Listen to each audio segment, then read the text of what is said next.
أعتق رقابنا من النار ورقاب أزواجنا من النار ورقاب آبائنا وأزواجنا وذرياتنا من النار من يهده الله فلا مضل له ومن يضلل فلا هادي له وأشهد أن لا إله إلا الله وحده لا شريك له وأشهد أن محمدا عبده ورسوله قال الله تعالى في كتابه الكريم يا أيها الذين آمنوا اتقوا الله حق تقاته ولا تموتن إلا وأنتم مسلمون أما بعد.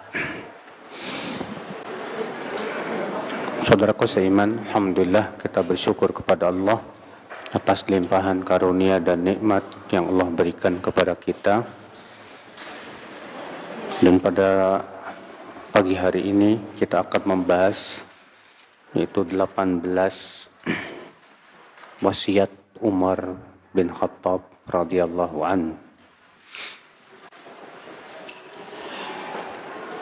Di mana 18 wasiat ini dikeluarkan oleh Abu Nuaim dalam Al-Hilyah dan mempunyai banyak jalan yang saling menguatkan satu sama lainnya, sehingga sebagian ulama mengatakan hadis ini hasan.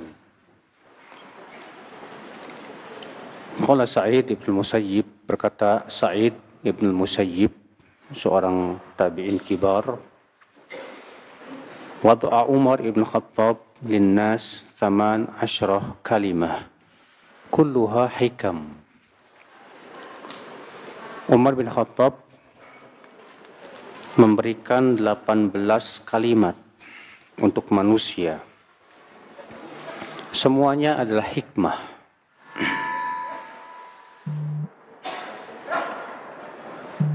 Yang pertama, kata Umar, ma'aqabta man asallaha fika bimithli an tuti'allaha fi. Tidaklah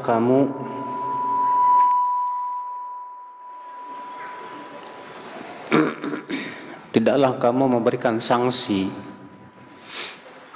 kepada orang yang memaksiati Allah kepadamu dengan seperti kamu menaati Allah padanya. Apa maksudnya? Ada orang yang bermaksiat kepada Allah terhadap kita. Contohnya, orang tersebut mencaci maki kita. Orang tersebut menggibah kita. Orang tersebut menjelek-jelekan nama kita. Itu namanya dia bermaksiat kepada Allah, tapi terhadap kita. Nah, membalas orang seperti ini bagaimana, Pak? Kata beliau, membalas orang seperti ini adalah dengan cara menaati Allah pada dia. Seperti apa? Allah Subhanahu wa taala dalam Al-Qur'an menyebutkan tentang perintah menghadapi orang-orang seperti itu. Contohnya Allah berfirman, wa jazaa'u sayyi'atin sayyi'atun mithluha. Balasan keburukan adalah keburukan yang sama.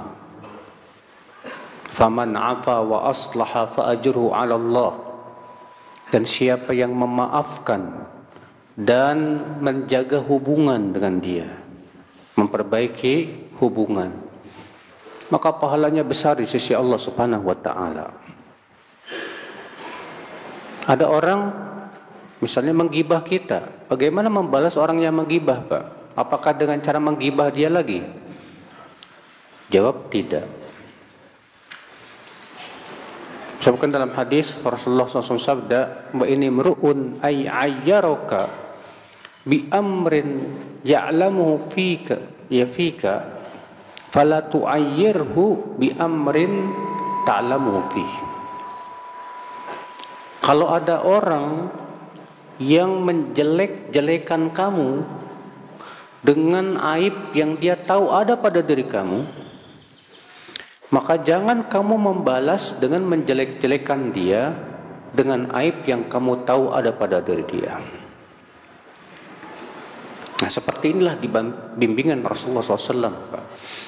Kalau ada orang yang menjelek-jelekan kita, apakah kita balas dengan menjelek-jelekan dia lagi? Jawab tidak. Al-Hasan Al-Basri pernah disampaikan kepada beliau bahwa ini kenapa ya? Al-Hasan Al-Basri pernah disampaikan kepada beliau bahwa ada orang yang menggibah beliau. Apa jawaban Al-Hasan Al-Basri, Pak? Bagaimana sikap Al-Hasan Al-Basri kepada orang yang kenapa ya?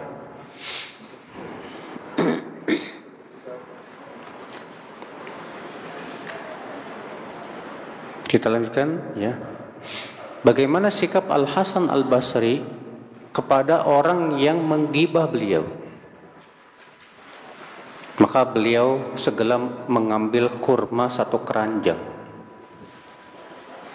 Lalu dia berkata kepada orang yang menyampaikan, tolong sampaikan kepada dia ucapan terima kasih, syukron. Karena orang yang menggibah kita itu hakikatnya apa, Pak? Hakikatnya dia sudah mentransfer pahala kepada kita. Kalau kita digibah, sebetulnya kita nggak rugi. Kalau ada orang jelek-jelekin kita, kita nggak rugi. Yang rugi siapa? Dia. Sudah dia dapat dosa, sudah begitu dia transfer pahala.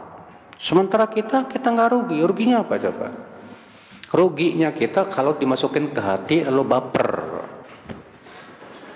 ngambek, marah, akhirnya kemudian menjelek-jelekannya lagi. Akhirnya apa? Sama-sama dosa.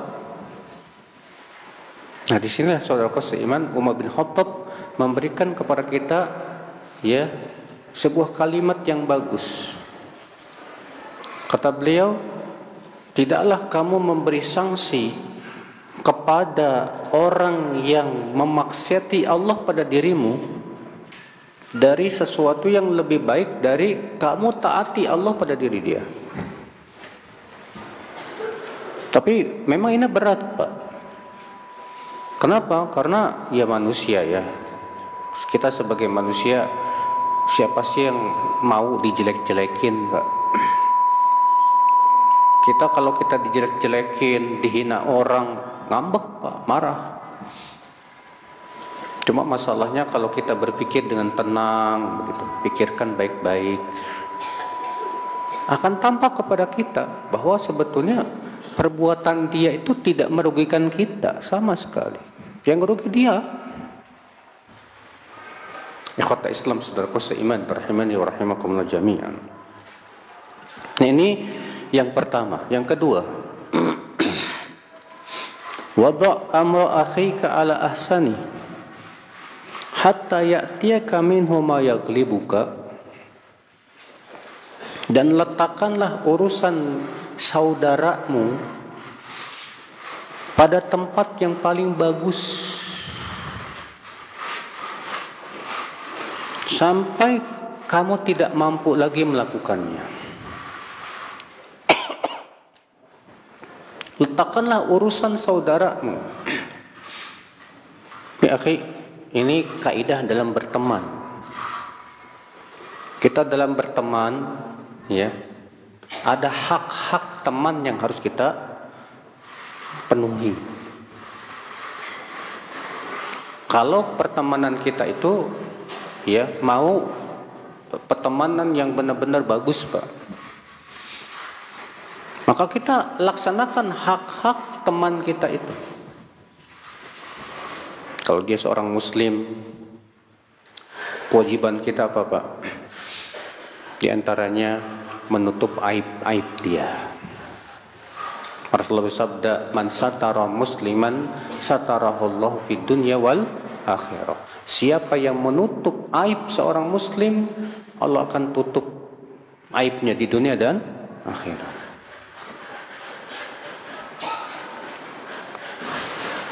Terkadang kita, Pak, saat cinta, saat senang, mudah sekali menutup aib. Ya tidak, Pak? Iya. Saat kita senang sama teman kita, itu untuk menutup aib itu gampang, Pak. Tapi ketika kita bertengkar sama dia, terjadi sesuatu gap antar kita sama dia, di situ, Pak, kita sangat mudah sekali untuk apa? Membongkar aib dia. Maka dari itu hati-hati. Makanya beliau mengatakan, letakkan urusan saudaramu itu pada tempat yang paling baik. Karena dia adalah teman kita, saudara kita, sesama muslim. Maka tempatkan urusan dia pada tempat yang paling baik. Kita hormati dia. Kita jaga perasaan dia. Kita jaga aib dia, jangan dibongkar. Demikian pula kita berusaha, ya akhal Islam, membantu dia saat dia kesusahan. Nah, ini namanya meletakkan urusan saudara kita pada tempat yang paling bagus, yang paling baik, saudaraku seiman. Kita doakan dia dari kejauhan. Mudah-mudahan Allah jaga dia, Allah ampuni dia. Ikhwata Islam, saudaraku seiman. Yang ketiga, wala tadhunna bi kalimatin kharajat min muslimin syarran wa anta tajidu laha fil khairi mahmala. Jangan berprasangka buruk kepada ucapan saudara kita selama masih bisa dibawa kepada makna yang baik. Jangan berprasangka buruk kepada Jangan berprasangka buruk kepada saudara kita, ya, bila dia mengucapkan kata-kata, Pak, yang kata-kata itu sepertinya bermakna tidak baik, Pak. Nah, selama kita bersaudara sesama muslim, letakkan dulu, pahami dulu kata-kata dia kepada makna yang baik dulu, Pak. Contoh misalnya, Pak, ketika ada teman kita mengucapkan kata-kata yang antum merasa kok dia ngomongnya gitu sih. Tapi sebetulnya kata-kata ini masih bisa kita berikan udzur gitu, Pak.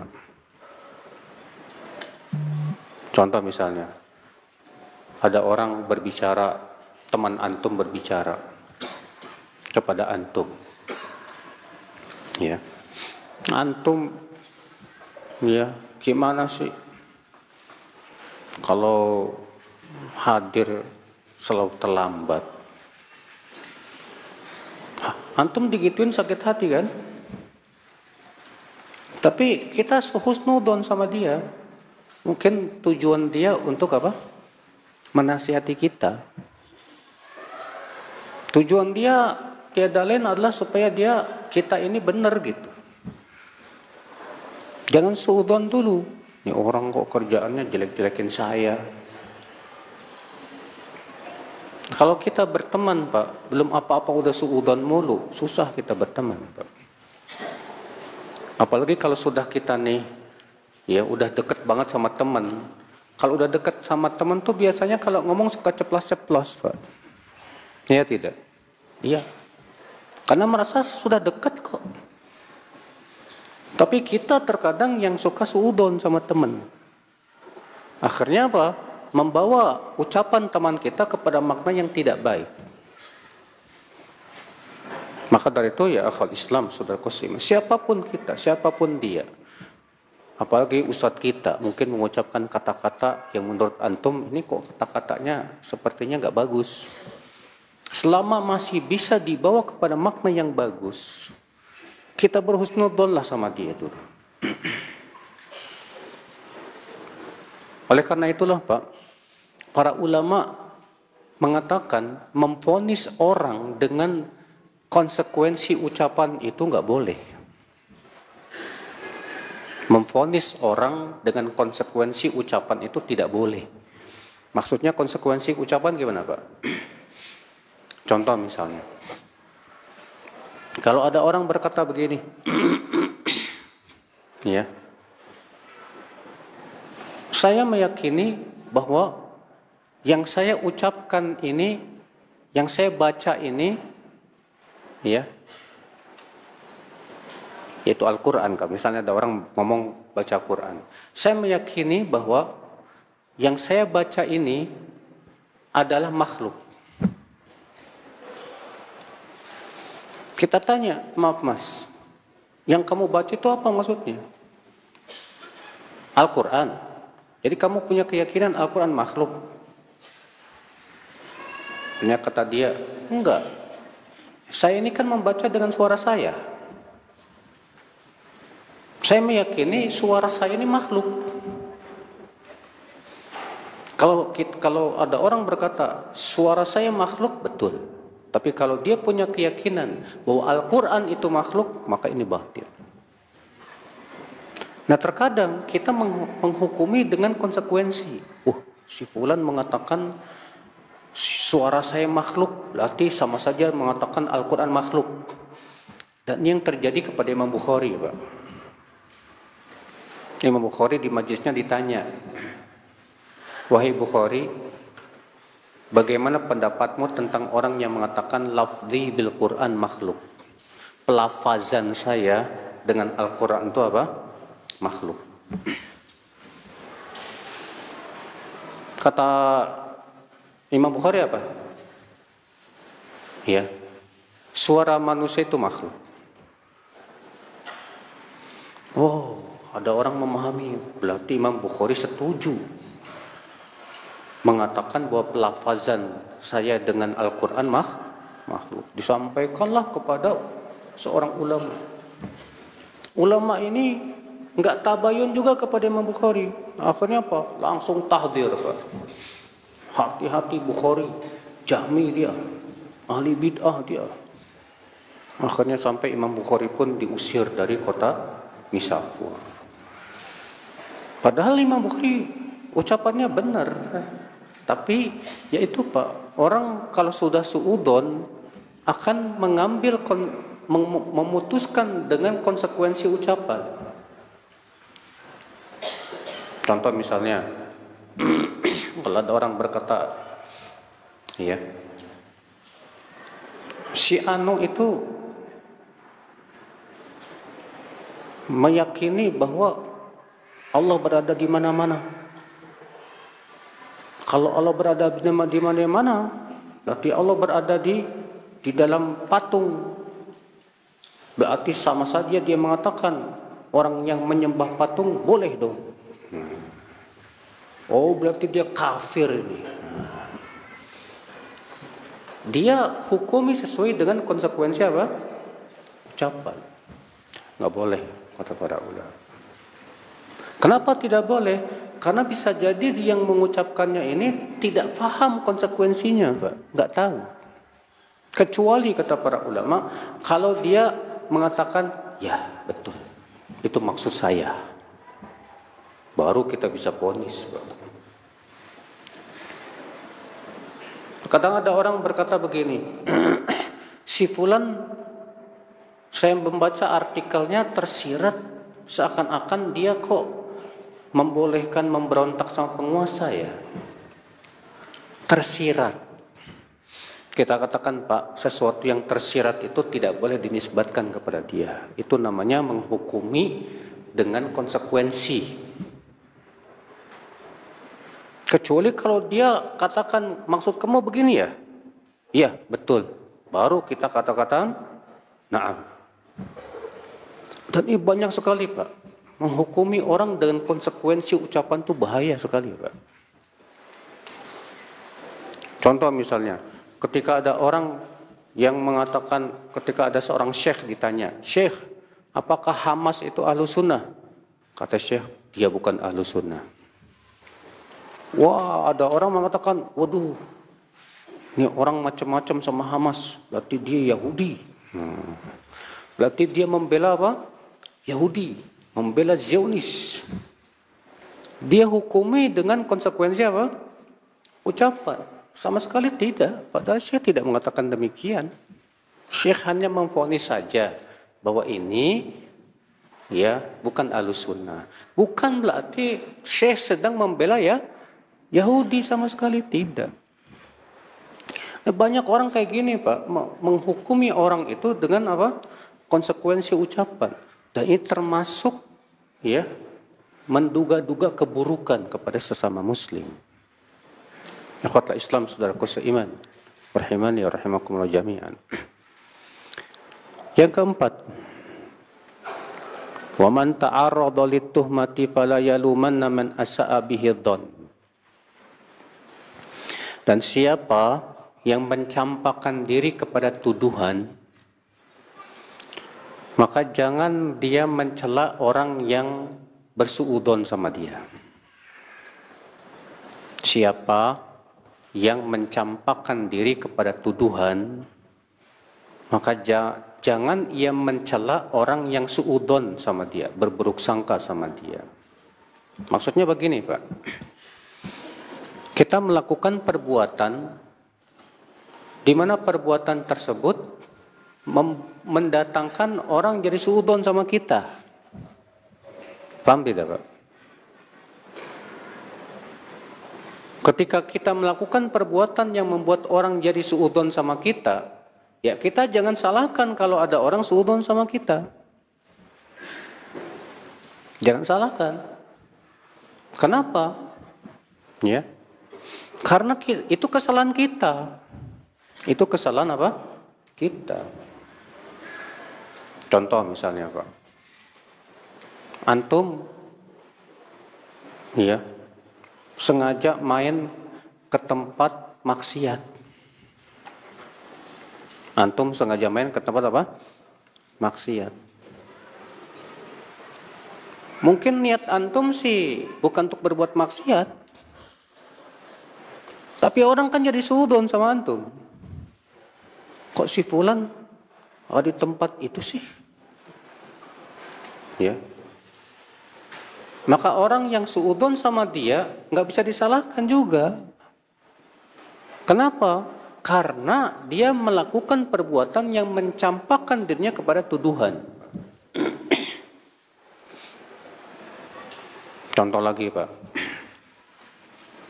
Kalau antum berteman dengan orang Syiah, berteman sama apa? Orang Syiah. Akhirnya teman antum jadi suudzon sama antum. Ini kok temanannya orang Syiah, jangan-jangan Syiah ini. Maka orang yang suudzon gak bisa disalahkan. Kenapa? Karena antum melakukan perbuatan yang membuat orang lain apa? Suudzon. Maka kewajiban antum saat itu apa, Pak? Kewajiban antum adalah menjelaskan. Kewajiban antum apa? Menjelaskan. Pernah Sofia menjenguk Rasulullah SAW yang sedang itikaf di masjid. Kemudian Sofia pun ngobrol lah.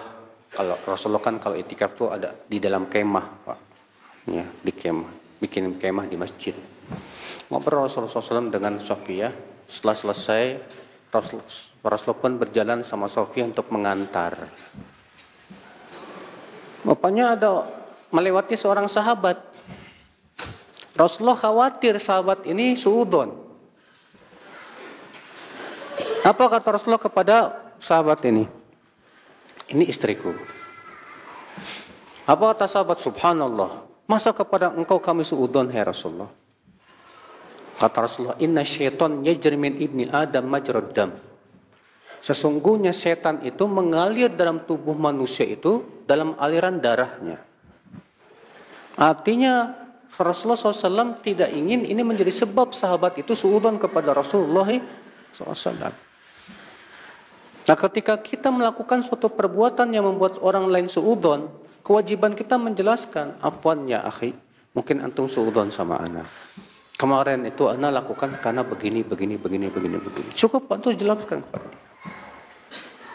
Tapi kita nggak bisa nyalahkan dia karena perbuatan tersebut yang membuat kita orang lain apa? Suudzon. Antum malam-malam jam 2 terus naikin rumah. Ada orang lewat, maling gitu kan. Jam 2 kau naik rumah, padahal rumahnya sendiri gitu kan. Maling. Orang jadi suudzon, dia nggak tahu kalau itu rumahnya. Kenapa? Karena dia melakukan perbuatan membuat orang lain apa? Suudzon. Maka antum nggak bisa berkata begini, ente jangan suudzon dulu, tak dulu. Ya, seperti ini bikin orang suudzon, Pak. Tapi jelaskan, maaf Pak, ini rumah saya sendiri Pak, saya bukan maling. Nah ini akal Islam saudaraku seiman. Jadi maksud Umar di sini, jangan kamu mencampakkan diri kepada perbuatan yang membuat orang lain jadi suudzon sama kita gitu. Ya. Beda kalau kita melakukan perbuatan yang tidak membuat orang lain suudzon, lalu ada orang tiba-tiba suudzon. Yang salah pada waktu yang suudzon. Ya khotbah seiman rahimani wa rahimakumullah jami'an. Nah di sini akal Islam ya. Jadi jangan sampai kita melakukan perbuatan kata beliau yang membuat orang jadi apa? Suudzon sama kita. Yang kelima, man kata masirrahu kanatil khirah fi yadayhi. Siapa yang menyembunyikan rahasianya, maka pilihan itu ada pada dirinya. Artinya kalau antum punya rahasia, ya itu terserah antum. Apakah antum akan menyebarkan rahasia atau tidak. Beda kalau rahasia itu milik orang lain, maka tidak boleh. Antum ngobrol sama teman, kata teman, afwan ini rahasia ya. Berarti dia rahasia ya, bukan rahasia kita kan? Maka pada waktu itu nggak boleh kita buka, Pak. Atau kepada istri kita. Beda, ya. Kalau itu rahasia kita sendiri, ya terserah. Kalau rahasia kita mau diketahui orang, terserah itu sih. Tapi kalau itu rahasia orang, nggak boleh. Kadang kan kita ngomong sama istri, tadi si Fulan ngomong gini-gini, tapi bilangnya rahasia. Jangan disampaikan ya ke orang-orang, ini rahasia lah. Antum ngomong ke teman, afwan ini rahasia. Ini kok rahasia disampaikan ke orang gimana ini? Ini haram, akhi, ini termasuk khianat, nggak boleh. Saudaraku seiman, rahimani wa rahimakumullah jami'an. Yang keenam, wa 'alaika bi ikhwanis sidq fa ish fi aknafihim fa innam zinah fi rakha bil bala. Hendaklah kamu berteman dengan teman yang jujur kepada dirimu. Hiduplah di tengah-tengah mereka. Karena teman yang jujur kepada kita itu hiasan saat senang dan bantuan saat susah. Akhi, di sini beliau mengingatkan, ada orang berteman sama kita itu, ada yang memang jujur ingin berteman sama kita. Ada lagi orang yang berteman sama kita karena ada udang di balik batu. Antum punya kekayaan. Enggak setiap orang yang berteman sama antum tuh tujuannya pengen jadi teman, Pak. Bisa jadi karena antum orang kaya, pengen dapat faidah. Kapan kita bisa tahu, Pak, bahwa teman kita ini jujur sama kita? Saat ada ujian. Saat kita diuji, akan terlihatlah siapa teman kita sebetulnya. Makanya, kalau kita lagi kaya, semua orang ngaku teman. Tapi kalau kita lagi susah, hanya teman-teman yang jujur saja, Pak, yang masih tetap berteman sama kita. Makanya saat susah itulah kita tahu siapa teman-teman yang jujur sama kita. Tanpa memandang bulu apakah dia kaya atau miskin. Ingat, Pak, emas memang berharga. Emas itu lebih berharga dari kayu, Pak. Iya tidak? Tapi ketika antum tenggelam, antum megang emas apa megang kayu? Kayu. Antum punya teman yang satu kaya raya, yang satu miskin. Tapi yang miskin memang jujur berteman sama antum. Saat antum jatuh, mungkin si kaya itu meninggalkan antum. Sementara teman kita yang miskin, karena kejujurannya dia akan membantu kita, saudaraku seiman, rahimani wa rahimakumullah jami'an. Makanya di sini penting, Pak, kejujuran dalam berteman. Dan kejujuran dalam berteman itu hakikatnya apa? Itu kita berteman karena Allah. Bukan karena kekayaan, bukan karena dia punya kedudukan, bukan karena dia manfaat buat diri kita, bukan. Tapi kita berteman betul-betul karena Allah Subhanahu wa taala. Nah, yang seperti inilah yang kita harapkan, butuhkan teman-teman seperti ini, saudaraku seiman. Rahimani wa rahimakumullah jami'an. Yang ketujuh, wa 'alaika bisidqi wa in qatalaka sidqu. Hendaklah kamu jujur walaupun kejujuran itu membunuh dirimu. Apa itu jujur, Pak? Jujur itu artinya sinkron antara ucapan dengan hati. Sinkron antara lahir dengan batin. Itu jujur. Kalau nggak sinkron, lahirnya A, batinnya beda lagi. Dusta namanya. Orang munafik mengucapkan 2 kalimat syahadat, oh ya, memperlihatkan bahwa dia beriman, ya, tapi hatinya nggak beriman. Itu orang munafik. Makanya orang munafik kehilangan kejujuran. Maka kita jujur kepada Allah. Jujur di dalam mengucapkan la ilaha illallah. Jujur di dalam salat kita.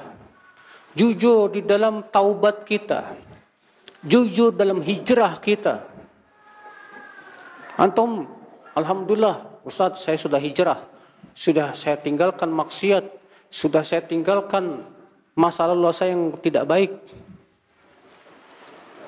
Biasanya Allah uji, Pak.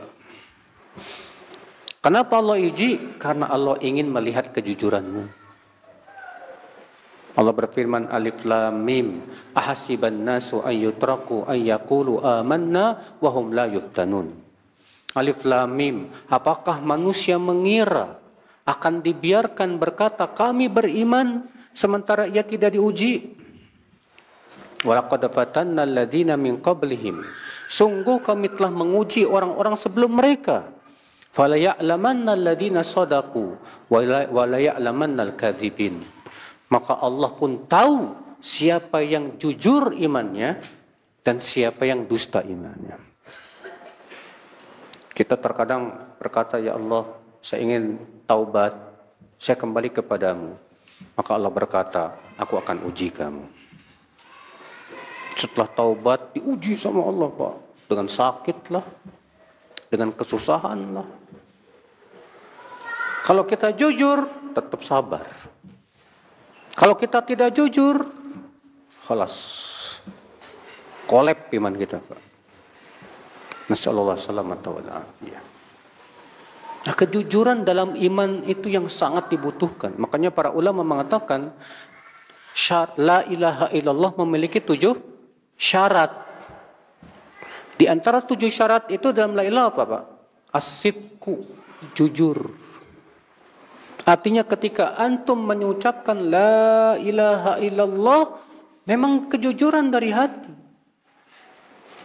Ya, bukan karena mengharapkan dunia, bukan karena mengharapkan apapun. Ada seorang sahabat di zaman Rasulullah SAW, Pak. Sahabat ini masuk Islam. Setelah sahabat ini masuk Islam, Pak, tak lama kemudian datanglah ghanimah. Lalu Rasulullah SAW mengirimkan harta yang banyak kepada sahabat yang masuk Islam ini. Lalu sahabat ini berkata, wahai Rasulullah, ini apa ya Rasulullah? Kata Rasulullah, itu buat kamu, ambil saja. Kata orang ini apa, Pak? Hai Rasulullah, aku masuk Islam bukan karena ini.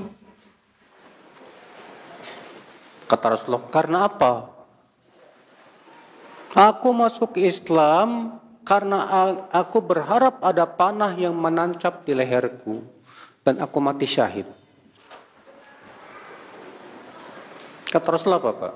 In tasduqillah yasduqka. Kalau kamu memang jujur, Allah pun jujur kepada kamu.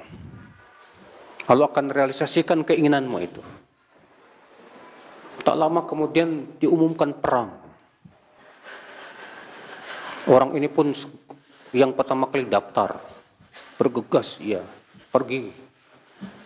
Setelah selesai perang, Rasulullah bertanya, di mana si fulan? Dicari-cari ternyata benar, Pak. Panah sudah menancap di mana? Di lehernya, sudah mati syahid. Apa kata Rasulullah? Sadaqallah fasadaqah. Dia memang jujur kepada Allah. Maka Allah pun merealisasikan keinginan dia. Di sini kita butuh kejujuran. Kita hijrah, tujuan antum mau ngapain? Saya hijrah, Ustadz, karena saya pengen masuk surga. Kalau memang kamu jujur, Allah pasti realisasikan. Kita butuh kejujuran, ya. Dalam ucapan kita jujur, dalam perbuatan kita pun jujur. Jangan sampai, Pak, ya, perbuatannya bagus tapi hatinya nggak bagus, niatnya pencitraan. Ada orang kayak gitu kan, Pak? Ya, sebatas niatnya pencitraan aja udah. Ya, akhirnya ini orang kehilangan kejujuran, Mas. Tidak baik, saudaraku seiman. Kita tidak butuh pujian manusia, kita tidak butuh pengakuan manusia. Kita berbuat baik, jujur betul-betul karena mengharapkan ridha Allah semata. Makanya kalau orang yang jujur dalam keikhlasannya, Pak, ketika dituduh dia tidak ikhlas, biasa aja. Ya ente terserah, ente nuduh anak nggak ikhlas, ya terserah ente, Allah tahu kok. Kita kan terkadang ketika dituduh tidak ikhlas ngambek. Kurang ajar, saya disebut tidak ikhlas. Akhirnya apa, Pak? Kita pengen diakui keikhlasan kita. Kita katakan, akhi, ya, cukuplah Allah yang tahu bahwa kamu sudah ikhlas. Kalau memang kamu sudah jujur dalam keikhlasan, Allah pasti berikan pahala besar buat kamu.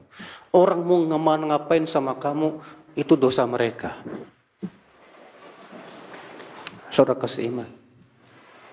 Makanya kata Imam Ad-Dhahabi, alamatul mukhlis an yastawiya fihil madhu wa dham. Tanda orang yang ikhlas itu sama saja dipuji ataupun dicela, tidak ada, ya, tidak ada perubahan. Ketika dipuji nggak semakin semangat, ketika dicela nggak bikin futur. Artinya dia memang jujur dalam keikhlasan dia. Tapi kalau kita dipuji tambah, wah semangat, keikhlasan kita bermasalah, Pak. Kejujuran kita dalam keikhlasan bermasalah. Ketika kita dicela langsung futur, berarti kejujuran kita bermasalah.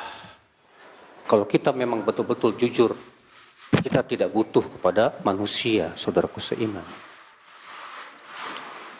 Yang ke-8, wala ta'arrad lima la ya'nika. Jangan kamu mencampakkan diri kepada perkara yang tidak ada manfaatnya buat kamu, yang itu bukan urusan kamu.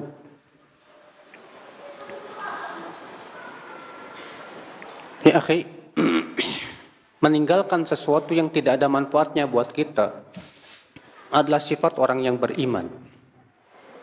Bahkan itu tanda baiknya Islam seseorang. Rasulullah SAW sabda, min husni islamil mar'i tarkuhu ma la ya'ni.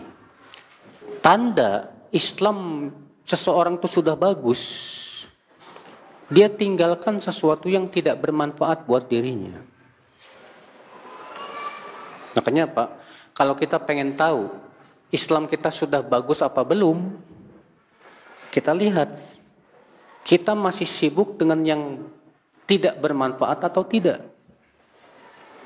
Kalau kita masih sibuk dengan hal-hal yang tidak ada manfaatnya, berarti keislaman kita belum bagus, Pak.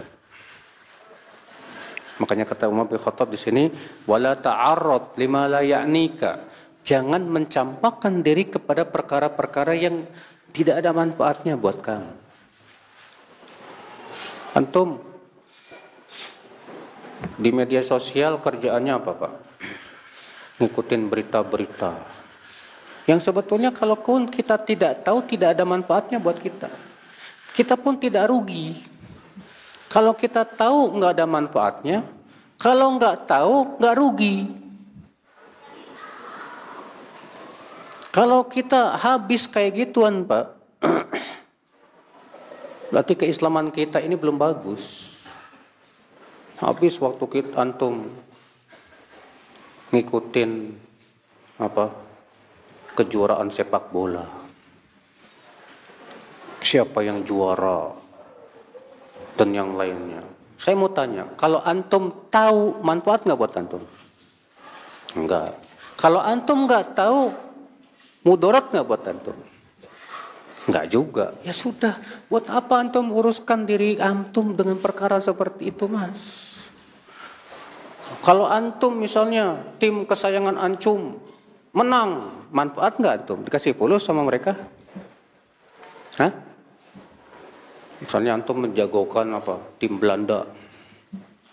Wah, ternyata juara dunia. Wah. Emangnya kira-kira dia ngasih duit ke antum? Enggak juga. Ya, akhi. Kenapa kita menghabiskan waktu hanya untuk hal-hal yang seperti itu?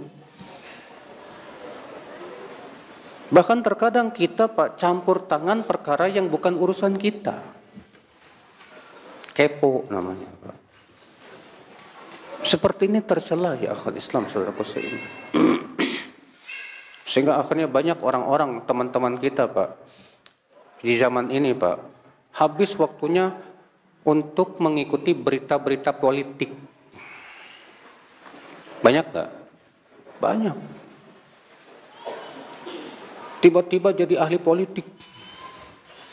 Tiba-tiba kalau ngomong tentang politik, ya akhi, kita katakan, antum kalau ngomong politik didengar orang gak sih?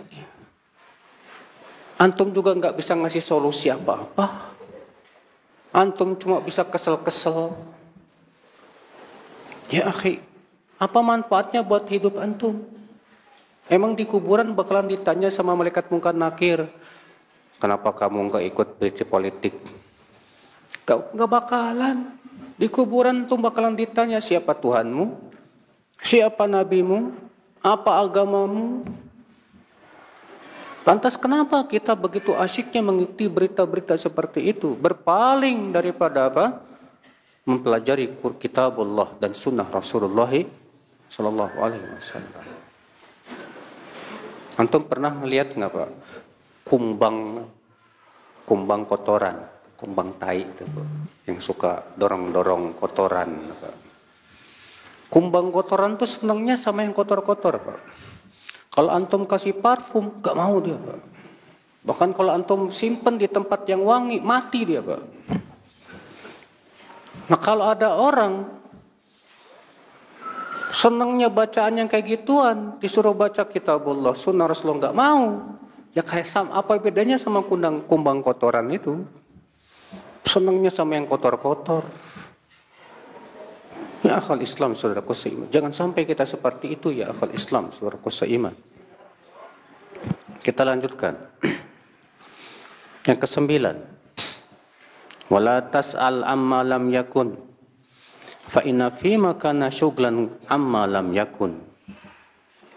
Jangan bertanya tentang sesuatu yang belum terjadi. Karena sesuatu yang sudah terjadi itu sudah cukup menyibukkan kamu untuk membahasnya. Di sini Masya Allah, beliau memberikan kepada kita kaidah dalam bertanya.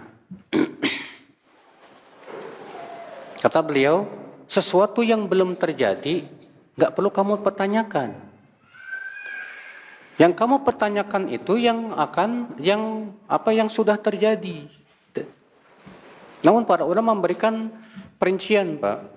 Sesuatu yang belum terjadi itu ada dua keadaan. Keadaan yang pertama, belum terjadi tapi kemungkinan besar terjadi. Maka ini boleh pertanyakan? Boleh. Sesuatu yang belum terjadi tapi kemungkinan kecil terjadi. Maka yang seperti ini nggak perlu kita pertanyakan. Contoh misalnya, antum mau safar. Ketika safar ada kemungkinan besar antum nggak dapat air di sana. Akhirnya nanya ke Ustadz, Ustadz saya mau safar, kalau misalnya qadarullah saya nggak dapat air, apa yang saya lakukan? Boleh, nggak masalah.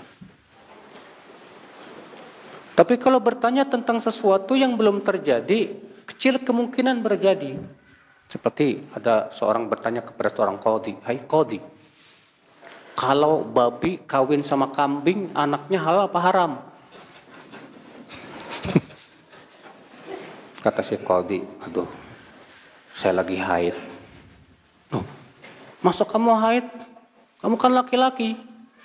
Kata qadhi, mana mungkin kambing kawin sama babi? Kamu ini bertanya aneh-aneh. Nah, terkadang kita bertanya tentang sesuatu yang sama sekali, Pak. Pertama tadi, ya, kemungkinan kecil terjadinya. Bisa saja terjadi, tapi kemungkinan kecil terjadinya. Maka yang seperti ini makruh kata para ulama untuk kita pertanyakan, Pak. Demikian pula pertanyaan-pertanyaan yang itu tidak menimbulkan amal sama sekali pun juga dilarang oleh para ulama. Ustaz, Nabi Adam ketika makan buah yang dilarang itu terlihatlah auratnya. Lalu Allah mengatakan Nabi Adam berusaha untuk menutup di auratnya dengan dedaunan di surga. Daun apa, Ustaz? Kita katakan, ya akhi, antum ngapain nanya daun apa? Kalau antum tahu pun juga tidak menimbulkan amal apa-apa.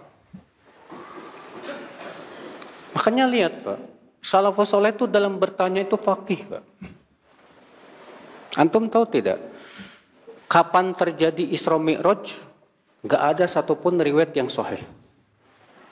Dan anehnya, gak ada satupun sahabat yang nanya. Ya tidak? Gak ada satupun sahabat nanya, "Hai Rasulullah, terjadinya Isra dan Mi'raj itu kapan? Tanggal berapa? Hari apa? Biar kita rayain." Gak ada. Itu menunjukkan mempertanyakan itu di zaman sahabat mereka nggak mau. Karena itu tidak akan menimbulkan amal apa-apa, saudaraku seiman. Rahimani wa rahimakumullah jami'an. Baik, kita lanjutkan. Yang ke-10. La wala tatlubanna hajataka ila man la yuhibbu laka najahaha. Jangan sekali-kali kamu minta tolong ke temanmu untuk menyelesaikan sebuah keperluan, sementara temanmu gak suka kamu mendapatkan keperluan itu. Jangan kamu minta kepada temanmu, minta tolong untuk menyelesaikan sebuah keperluan, sementara teman kamu gak suka kalau kamu berhasil menyelesaikan permasalahan tersebut. Biasanya teman yang dengki, Pak. Antum kalau sama teman yang dengki, minta tolong sama orang yang dengki sama kita, abadan, dia nggak bakal membantu antum, Pak. Bahkan yang ada mencelakakan antum.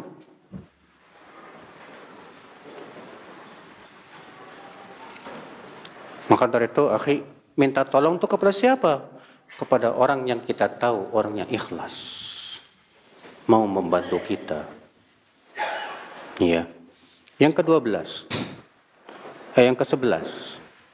Wala tashabannal fajir fatata'allam min fujurihi. Jangan bersahabat dengan orang yang jahat. Niscaya kamu akan belajar dari kejahatannya itu. Ya, akhi, berteman itu tidak boleh sembarangan. Dalam Islam nggak ada istilah kita itu harus gaul sama setiap orang, nggak ada. Nggak ada dalam Islam ayat atau hadis mengatakan bergaullah sama siapa saja, nggak ada. Yang ada kita disuruh untuk berteman dengan orang yang soleh. Adapun orang yang tidak soleh, jangan, Pak. Kata Rasulullah SAW apa? Al-mar'u ala dini khalilih. Seseorang itu di atas agama siapa? Teman akrabnya. Khalil. Khalil teman yang akrab. Khullah. Maka dari itu ya akhal Islam, kita berteman itu harus memilah dan memilih. Enggak setiap orang bisa kita jadikan teman buat kita. Teman yang dimaksud di sini teman akrab ya Pak ya. Teman akrab itu hendaknya orang-orang yang mukmin, orang-orang yang bertakwa, orang-orang yang bisa membuat kita istiqomah di atas sunnah, orang-orang yang mengingatkan kita saat kita di atas kesalahan dan memberikan motivasi kepada kita saat kita di atas kebenaran. Adapun kalau antum punya teman yang selalu menggembosi kepada keburukan, aduh haram. Jangan jadikan teman ya akhwat Islam. Dahulu salafus soleh aja Pak mengatakan, siapa orang yang selalu terlambat sholat berjamaah, faksil yadaka minhu, cuci tanganmu dari dia. Artinya orang yang suka selalu terlambat sholat berjamaah itu gak pantas dijadikan teman. Sebab kalau antum berteman sama dia, antum bakalan lambat terus nanti. Apalagi kalau berteman dengan orang yang punya pemikiran sesat. Waduh ini bahaya sekali saudaraku. Wallahi ya akhal Islam, jangan remehkan masalah pertemanan, Pak. Abu Thalib meninggal dunia di atas kekafiran gara-gara apa? Teman. Ketika Abu Thalib mau meninggal, Rasulullah datang. Ternyata di sisi Abu Thalib ada Abu Jahal. Rasulullah bersabda, "Hai paman, ucapkan la ilaha illallah." Apa kata Abu Jahal? "Hai Abu Thalib, apakah kamu benci sama agama bapak kita Abdul Muttalib?" Diingetin bapaknya, Pak. Masya Allah. Padahal Abu Thalib waktu hidupnya pembelaannya terhadap Rasulullah luar biasa, Pak. Dan Abu Thalib sampai bersyair, di mana isi syair itu membenarkan risalah Rasulullah SAW. Cuma sayangnya Abu Thalib tidak mau mengucapkan 2 kalimat syahadat. Ketika dia wafat, ketika dia sakaratul maut, pasti yang namanya orang, Pak, ketika sakaratul maut, pasti yang akan didekatnya dia siapa? Teman-teman akrabnya. Siapa lagi? Makanya Allah mengatakan dalam surat apa itu? Surat Al-Furqan ayat 27-28. Penyesalan penduduk api neraka. Qala ya wailata laitani lam attakhidh fulanan khalila. Berkata penduduk api neraka itu, aduh andaikan aku tidak menjadikan si fulan sebagai teman akrabku. Laqad adallani ani dzikri, sungguh ia telah menyesatkan aku dari peringatan. Masuk neraka gara-gara temannya. Gimana saudaraku seiman? Kemudian yang ke 12. Wa'tazil aduwak, jauhi musuhmu. Artinya jangan jadikan musuh sebagai apa? Orang kepercayaan kita. Kita mempercayakan kepada musuh itu sama saja bunuh diri, Mas. Gak bisa. Kalau kita udah tahu dia memusuhi kita, kata Umar bin Khattab, udah jauhi aja. Karena musuh itu tujuannya selalu ingin berbuat keburukan buat diri kita. Setidaknya dia akan mencari-cari apa? Ya, kesalahan kita. Bukan berarti kita tidak boleh berbuat baik sama dia. Berbuat baik sama dia tetap, Pak. Ya. Kalau ada orang yang memusuhi kita, tetaplah berbuat baik sama dia sebagai senjata kita buat dia. Tapi jangan jadikan dia sebagai kepercayaan kita.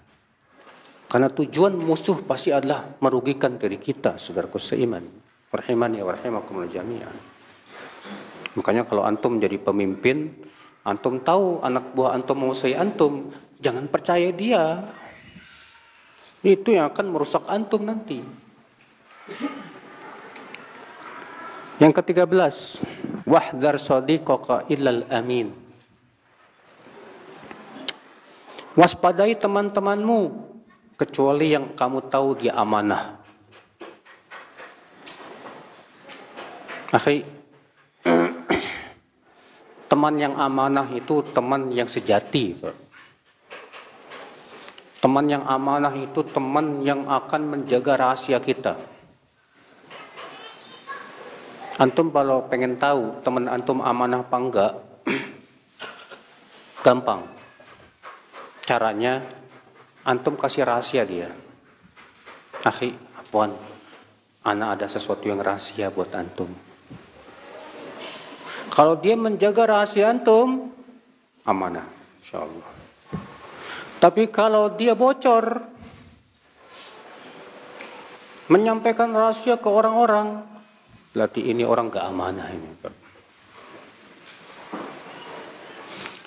Antum titip salam aja ke teman antum. Akhi, tolong sampaikan salam saya buat si Anu ya. Kata dia, iya nanti saya sampaikan. Ternyata nggak disampaikan. Ini nggak amanah orang. Banyak di antara kita seperti itu, Pak. Ketika kita kirim salamnya buat si fulan dan dia mengatakan, iya nanti saya sampaikan. Nggak disampaikan. Ini termasuk khianat loh, Pak. Kalau antum punya teman hutang, susah bayar hutang, nah ini orang nggak amanah, Pak. Kalau punya teman susah bayar hutang itu berarti memang dia punya sifat khianat gitu. Dan qadarullah banyak yang kayak gini masalahnya, Pak. Zaman sekarang. Ya, mending orang awam. Lah ini udah ngaji. Udah berjenggot. Udah cingkrang. Suruh bayar hutang bilangnya apa? Afwan akhi, ente kan saudara aneh. Ya saudara, Mas. Hutang ya hutang. Jangankan ya gara-gara persaudaraan ente seenaknya nggak mau bayar hutang gimana? Makanya ya akhi, kalau ingin kita kenal, safar sama dia. Pernah suatu ketika Umar bertanya, adakah di antara kalian yang kenal si fulan? Kata orang ini, aku kenal hai Amirul Mukminin. Kata Umar apa? Kamu pernah safar sama dia? Safar bagian jauh maksudnya? Belum. Pernah bermuamalah dengan dia? Belum. Pernah bertetangga sama dia? Belum. Kamu belum kenal. Kamu belum kenal. Berarti untuk kita kenal teman-teman kita, Pak, saat kita safar akan kelihatan. Lihat aja, kalau kita safar jauh sama teman-teman tuh, akan kelihatan karakteristik dia, Pak. Muncul itu, Pak. Ketika safar capek, ada orang yang ngeluh aja kerjaannya. Ada orang yang kerjaannya ngambek-ngambek, ada. Ada orang yang kerjaannya individualistik, ada. Ada juga teman yang ketika capek tetap bantu teman-temannya. Nah ini yang paling mantap ini, Pak. Ikhwatul Islam, saudaraku seiman. Makanya saya senang tuh kalau sama teman-teman naik gunung, yuk ke naik gunung. Naik gunung kan capek, Pak. Kelihatan, Pak, ketika capek itu. Karakteristik orang tuh kelihatan benar, soalnya. Ada emang orangnya periang, walaupun capek banget, tetap aja dia ketawa-ketawa, senang orangnya. Ada juga orang yang individualistik, bodo amat. Orang mau gimana, tinggalin aja. Ya akhi, ya. Disinilah kita penting, Pak, mengenal teman. Siapa teman kita yang amanah, siapa yang teman kita yang tidak amanah. Waspadai dari teman-teman yang tidak amanah. Yang ke-14, wala amin illa man khasyallah. Dan tidak mungkin bisa amanah kecuali dengan takut kepada Allah. Artinya, orang yang takut kepada Allah pasti amanah. Biiznillah. Dia akan jaga amanah. Dan orang yang tidak amanah dan berkhianat itu menunjukkan dia tidak takut kepada Allah Subhanahu wa taala. Saudaraku seiman rahimani wa rahimakumullah jami'an. Yang ke-16, yang ke-15. Wa takhashya 'indal qubur. Khusyuklah kamu di sisi kuburan. Artinya apa? Ketika kita berada di kuburan, yang harus kita lakukan tuh ingat mati. Yang mengherankan itu ada sebagian orang nganter mayat ke kuburan sambil ketawa ketiwi. Sering terjadi itu, Pak. Sambil nganter mayat ke kuburan ketawa ketiwi sama temannya. Hahihi, ya Allah. Dahulu salaf ketika nganter mayat ke kuburan khusyuk benar, Pak. Takut benar. Mereka ingat kematian. Gak layak, akhi, di tempat yang harusnya kita khusyuk, takut api neraka, ingat kematian, kemudian kita bercanda-canda, ketawa-ketawa, ketiwi-ketiwi, enggak. Itu sangat tidak baik, saudaraku seiman. Iya. Maka ketika di sisi kuburan, yang kita lakukan apa, Pak? Ingat kematian. Karena Rasul sabda, zurul kubur fa innaha tudzakirukumul akhirah. Berziarah kuburlah kalian, karena itu bisa mengingatkan kalian kepada kehidupan apa? Akhirat. Yang ke-16, wadhilla inda ta'ah. Merendahlah kamu saat kamu melakukan ketaatan. Artinya ketika kita melakukan ketaatan, Pak, saat kita melakukan ketaatan, hati kita khusyuk, begitu. Hati kita merendah di hadapan Allah, mengakui akan dosa-dosa kita, mengakui bahwa kita ini hamba yang lemah. Jangan sampai kita taat, tapi hati kita sombong, seperti sombongnya iblis la'anahullah. Ikhwatul Islam, saudaraku seiman. Orang yang taat tapi hatinya dipenuhi dengan kesombongan, Pak. Biasanya sih, Pak, ketaatannya nanti itu akan menimbulkan ujub. Iya. Antum sholat tahajud, melihat temannya tidur, wah, Mulai antum merasa dirinya lebih baik dari dia. Jangan seperti itu. Ketika kita melakukan ketaatan, rendahkan hati kita. Ya. Sadari bahwa ketaatan ini adalah bantuan dari Allah. Kalau bukan karena Allah yang bantu, kita nggak bisa melakukan ketaatan. Ketika kita melakukan ketaatan, dipenuhi rasa syukur, ya Allah, alhamdulillah, Engkau berikan kepadaku kekuatan untuk tahajud, ya Allah. Mohonlah terima tahajudku ini. Merendah, Pak. Jangan kemudian gara-gara kita melakukan ketaatan jadi apa? Merasa diri kita hebat. Lah, jangan sampai ketaatan memasukkan kita ke neraka. Fudail bin Iyad berkata, ada orang masuk surga gara-gara maksiat. Ada lagi orang masuk neraka gara-gara ketaatan. Loh, kok bisa begitu, hai Fudail? Kata Fudail bin Iyad apa? Ada orang berbuat maksiat. Gara-gara maksiat itu dia jadi menyesal. Selama hidupnya dia selalu menyesal dan takut. Gara-gara itu Allah masukkan dia ke dalam api neraka. Allah masukkan dia ke surga. Ada lagi orang melakukan ketaatan. Gara-gara ketaatannya merasa dirinya hebat. Merasa dirinya tinggi derajatnya. Dan meremehkan orang lain. Gara-gara itu ia masuk ke dalam api neraka. Setinggi apapun ilmu kita, Pak, jangan pernah merasa sombong. Sebanyak apapun ketaatan kita, Pak, jangan sampai kita ujub. Wallahi akhal Islam, saudaraku seiman. Jangan tertipu dengan banyaknya amal. Kalau kita tertipu dengan banyaknya amal, yang kita khawatirkan matinya su'ul khotimah. Na'udzubillah min dzalik. Ada orang udah haji berkali-kali, umroh berkali-kali, puasa Senin Kamis nggak pernah tinggal. Akhirnya apa, Pak? Meremehkan maksiat. Nggak apa-apa kali saya berbuat maksiat. Ketaatan kan saya kan udah banyak. Gara-gara itu dia berbuat maksiat. Gara-gara itu ia mati di atas maksiat. Gimana? Na'udzubillah min dzalik. Nah, ini yang kita khawatirkan, saudaraku seiman. Nah, ini makna daripada perkataan Umar bin Khattab, wadhil inda ta'ah. Merendahlah saat apa? Taat.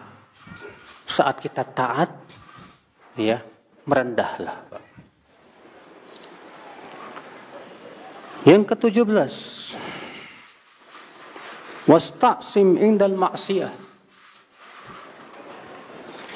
Dan mintalah perlindungan saat ada maksiat. Ketika ada maksiat, segera, Pak, kita minta perlindungan kepada Allah dari perbuatan maksiat. Segera kuatkan hati kita untuk meninggalkan maksiat. Ini kita hidup di zaman sekarang nih, maksiat di mana-mana, Pak. Maksiat di HP ini ngeri sekali, Pak. Antum bisa sendirian nonton yang enggak di HP itu. Di kamar sendirian, enggak ada yang lihat. Musibahnya ketika syahwat kita sedang menggebu-gebu. Wah, di situ, Pak, sulit sekali kita untuk menahan syahwat kita. Maka dari itulah beliau mengatakan wasta'sim indal ma'siyah. Mintalah perlindungan saat ada maksiat. Segera. Apa yang kita lakukan saat ada maksiat, Pak? Saat ada maksiat segera menjauh. Saat ada keinginan maksiat segera ingat mati. Dan ingat, bisa saja saat kita berbuat maksiat kita mati di atas itu. Na'udzubillah min dzalik. Pas antum buka situs porno, tahu-tahu malaikat maut datang. Kira-kira antum bisa enggak? Sebentar saya taubat dulu. Enggak bisa, Pak. Kematian itu kalau sudah datang enggak bisa diundur-undur, Mas. Ikhwata Islam, saudaraku seiman.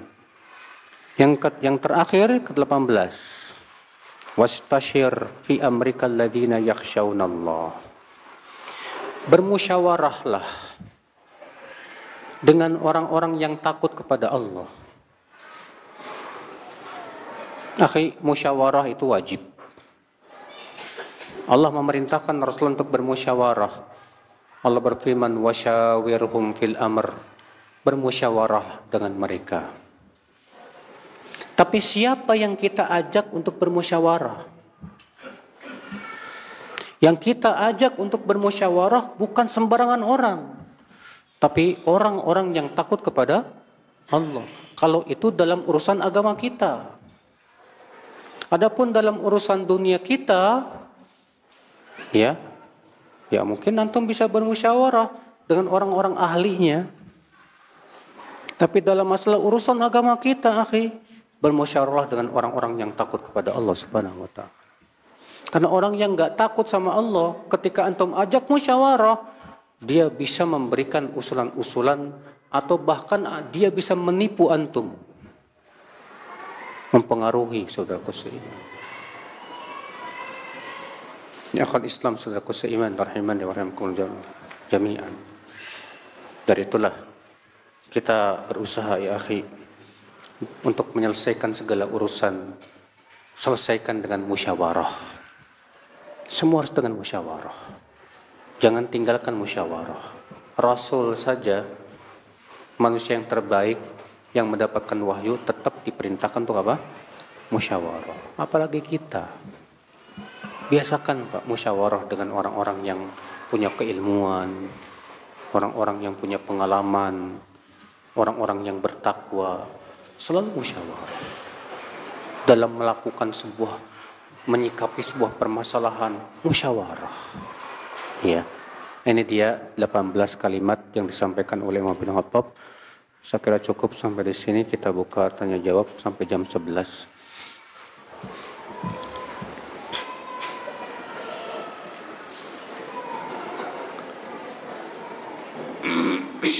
Mohon nasihat untuk akhwat agar tidak merekam video atau mengambil gambar karena ada akhwat lain yang membuka cadar dan agar dihapus. Nah ini dia akhwat-akhwat, antuna datang ke sini mau ngapain? Kalau memang ke sini tujuannya nuntut ilmu, duduklah baik, catat baik-baik, dengarkan baik-baik. Adapun tujuannya ke sini mau live TikTok, aduh bahaya. Ya, di pengajian ini kan akhwat ada yang bercadar, dia buka cadar. Supaya apa buka cadar? Menghilangkan suudon, Pak. Ada masalahnya orang laki-laki pakai cadar zaman sekarang, Pak. Ada betul. Dan ada kumpulannya loh, Pak. Ada perkumpulan laki-laki yang senang pakai cadar dan dia datang ke pengajian-pengajian pakai cadar pada laki-laki. Makanya si akhwat ini buka cadar supaya menghindari suudon kepada dia. Terus kamu seenaknya ngambil di TikTok, wajib izin dulu. Baik itu izin ke panitia, kepada orang-orang yang di situ. Maka dari itulah jangan sampai pengajian itu jadi ajang buat live TikTok atau yang lainnya, jangan. Ya. Kalaupun mau ngambil misalnya buat supaya orang jadi semangat, tujuannya untuk menuntut ilmu, dari belakang aja bentar, tapi itu pun kurang bagus kalau akhwat. Tetap akhwat itu Pak, kata Rasulullah, datang dengan 4, pergi dengan 8. Fitnahnya besar. Ya.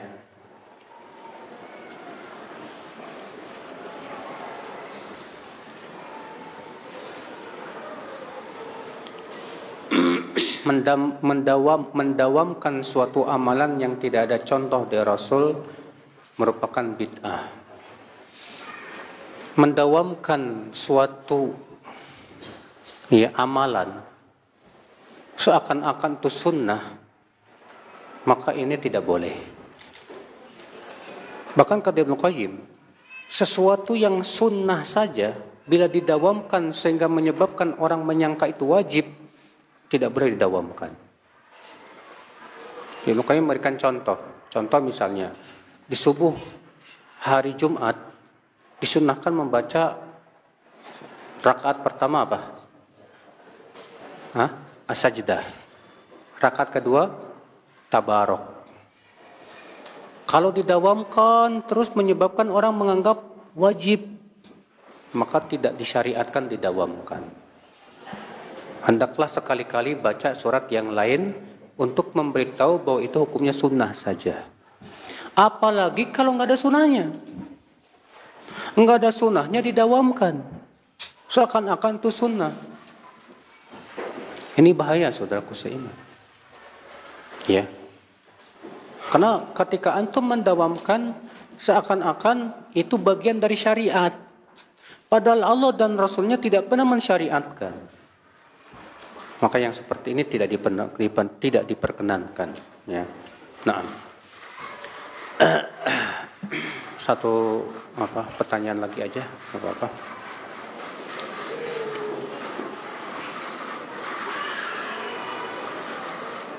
Boleh nggak buruk sangka sama seorang pelajar yang nyontek saat ujian? Lah udah jelas nyontek, masa nggak boleh suudon? Kecuali kalau kita nggak pernah lihat dia nyontek, terus nilainya bagus terus, lalu kita suudon, jangan-jangan dia tukang nyontek, nggak boleh ya. Iya, nggak boleh.